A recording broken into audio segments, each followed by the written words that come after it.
Hi everyone. তো অনেক দিন পর নয়, বহু যুগ পর আমি তোমাদের সাথে একটা ছোট্ট মিনি ব্লগ শেয়ার করছি। তো আমাদের পাঁচলায় বসেছিল অভিনব মেলা।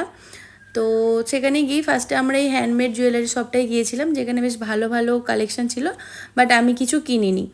তো আর এই প্রথম আমি দেখছি মানে মেলায় এরকম ঠাকুরের মূর্তি এরকম বিক্রি হচ্ছে, যেখানে খুব সুন্দর সুন্দর মূর্তি ছিল। জানি না পাথরের কিনা, বাট খুব সুন্দর ছিল। আর আমরা যেহেতু বৃহস্পতিবার গিয়েছিলাম, তো মেলাটা অনেকটাই ফাঁকা ছিল, প্লাস অনেক দোকান বসে উনি। যাই হোক, তো তারপরে এই কানের দোকানটাই গিয়েছিলাম, বেশ কানের চুড়ি ছিল, যেখান থেকে আমি একটা কানের কিনি। আর ওখানে ক্লেও অনেক আমি কম দামে পেয়েছি। আমি ফার্স্ট টাইম ক্লে কিনেছি, তো যখন আমি কিছু বানাবো অবশ্যই তোমাদের সাথে শেয়ার করব। তো তারপর একটু মেলাটা চারিপাশটা ঘুরে নিয়ে আমরা পাপড়ি চাট খেলাম, যেখানে পাপড়ি চাটটা খুবই সুন্দর ছিল। পাপড়ি চাটটা খাওয়ার পর একটা আচারের দোকানে গেলাম, যেখানে আচার লজেন্স আরও অনেক কিছু বিক্রি হচ্ছিলো। তারপর আমরা জিলিপি খেয়ে বাড়ি চলে এলাম। টাটা।